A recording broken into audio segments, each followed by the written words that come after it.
Hello, everyone, and welcome to Connecting the Dots with Dr. Ashaye, a great place to be if you desire to take charge of your health so you can live fully while enjoying doing what you love. Happy Thanksgiving if you're here in the US.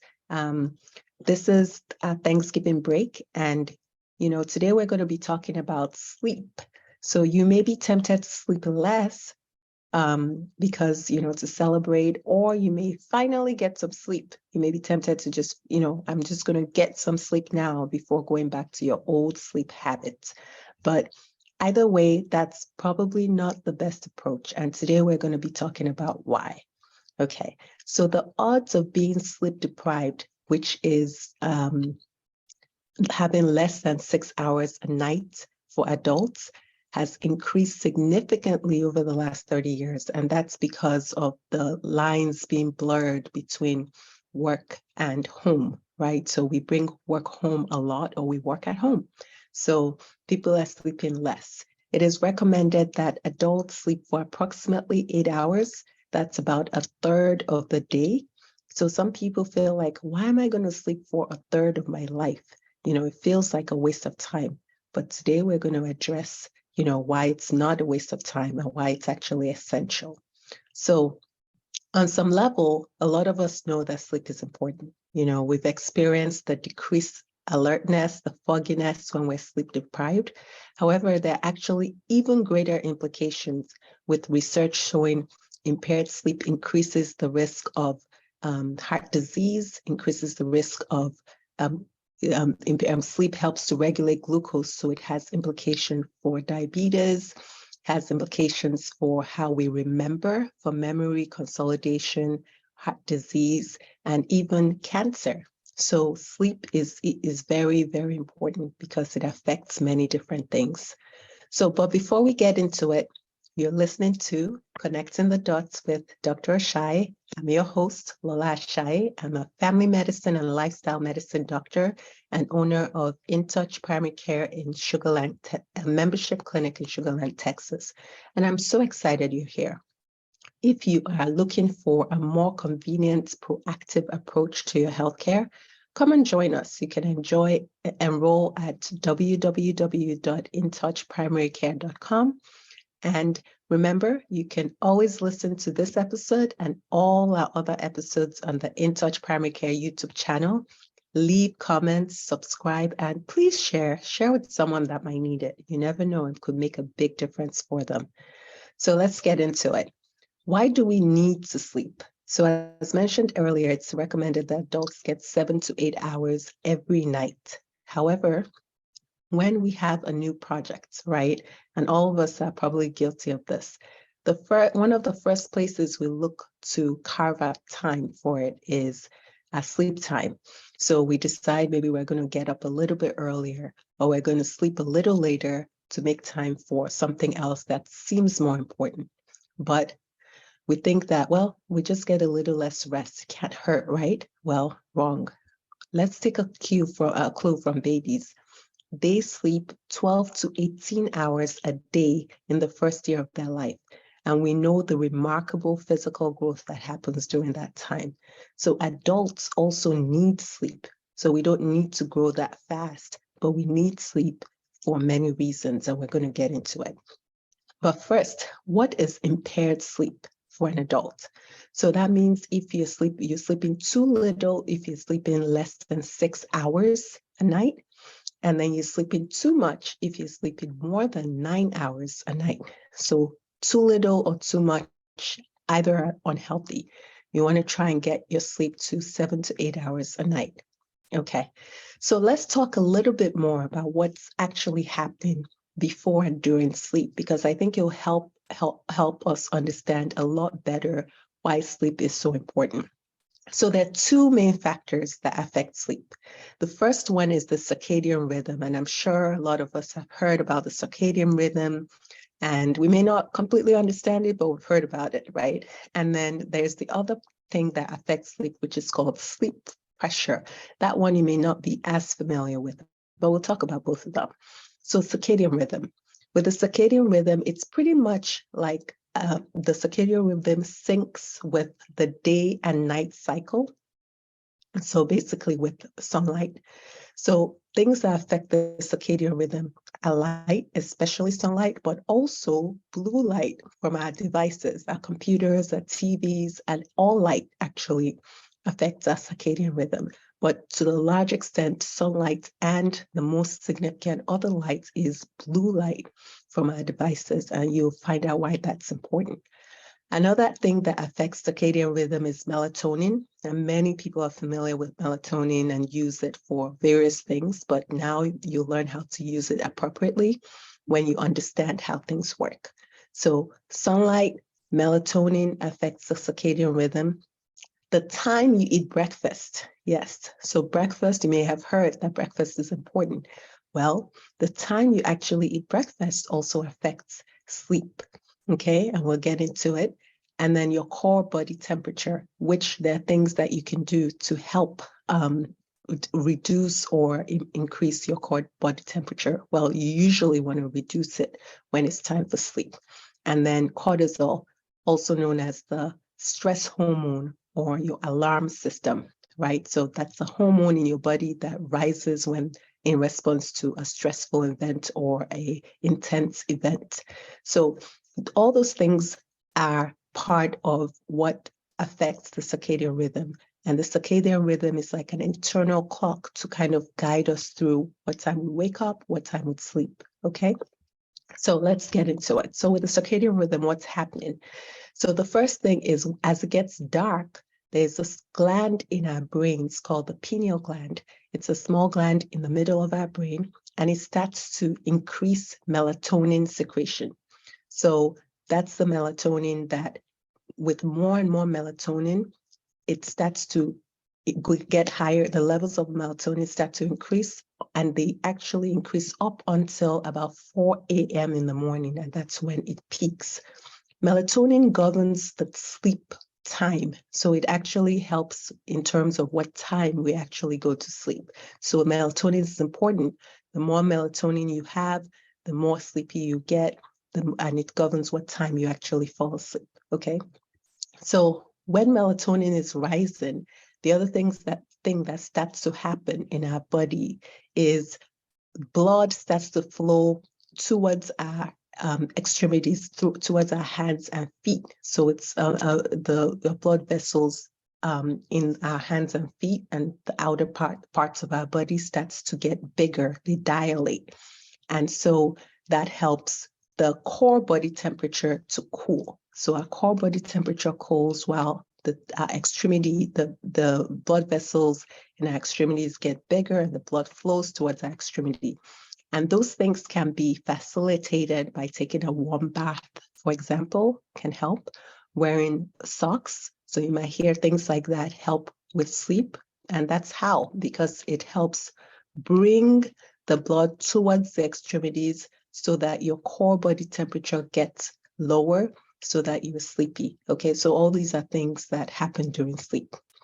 Next, overnight while you're sleeping, over time, that cortisol level that we're talking about, the alarm system of the body, the stress hormone, slowly throughout the night is increasing, okay, because you need it to wake up. Okay, so overnight, that cortisol level keeps going up and up and up and up and up. And then the melatonin starts to go down and down and down and down and down, right? So, and then over time as well, your skin starts to get cooler because the blood starts to flow away from the extremities. Your blood pressure starts to get higher, and then your tone, instead of having that relaxed tone, your tone starts to get firmer, like your sympathetic tone. And so that's when you're getting closer and closer to waking up. And then you get a cortisol spike and you wake up, okay? So the cortisol spike happens in anticipation of breakfast. So your body is like, what time are we eating today? Spike, okay? So if you train your body to expect breakfast 30 to 45 minutes after you wake up, then you can actually start to work on your circadian rhythm. So eating breakfast 30 to 45 minutes after you wake up is helpful in help in your circadian rhythm, okay? So you can see how all these things come into play. Light, making sure it's dark enough.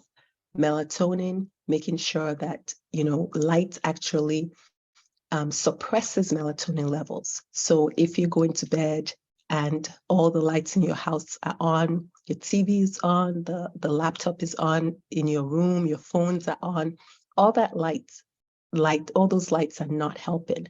So they're going to make it harder for you to fall asleep because you're suppressing your melatonin. So you want to make sure that it's dark. And another thing that is important to remember or to know is that sunlight is the most powerful suppressor of melatonin, right?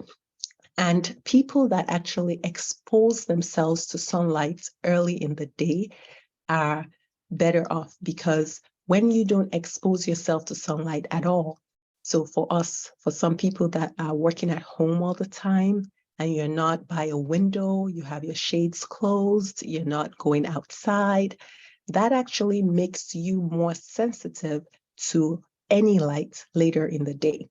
So you may have more trouble sleeping because you're not exposing yourself to sunlight.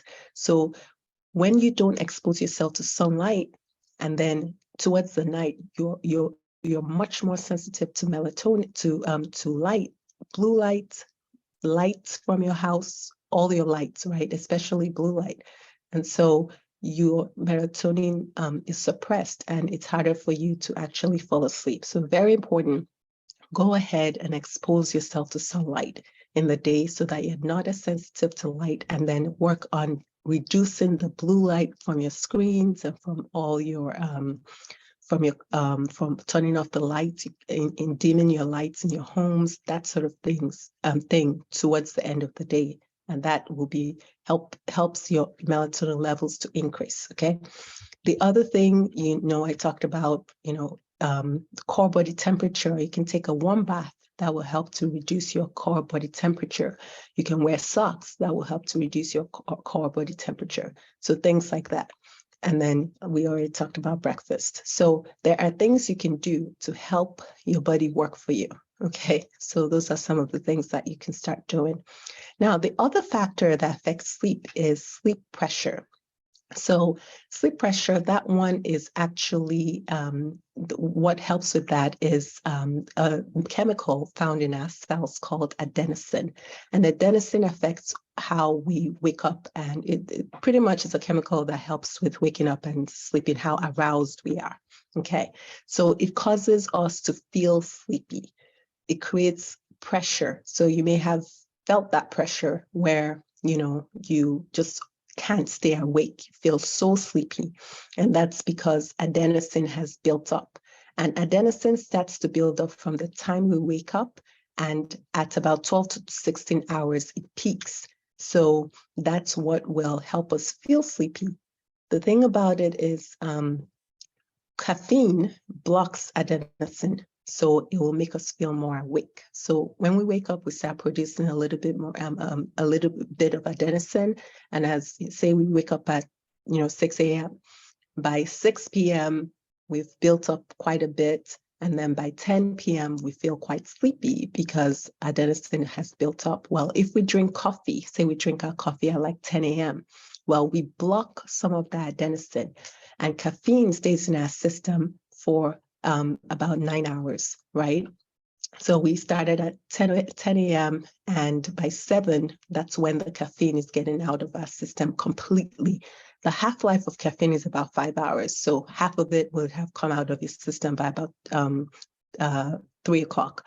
But the rest of it won't completely get out of your system up until about what's 10, so 12, 5 p.m. Okay, so but you've blocked the adenosine all that time, right? So by the time you're ready to, you may not feel quite as sleepy as you normally will, regardless of what time you drink caffeine. But drinking it early in the morning, you're much better off than drinking it later in the day because of how it affects adenosine. Okay, so I hope that helps someone understand how it all works, like why sleep is important and or at least how sleep works and what are some things that you can do to facilitate sleep, to help you sleep. So I mentioned briefly earlier that sleep actually affects different things. It affects glucose metabolism, which has implications for diabetes.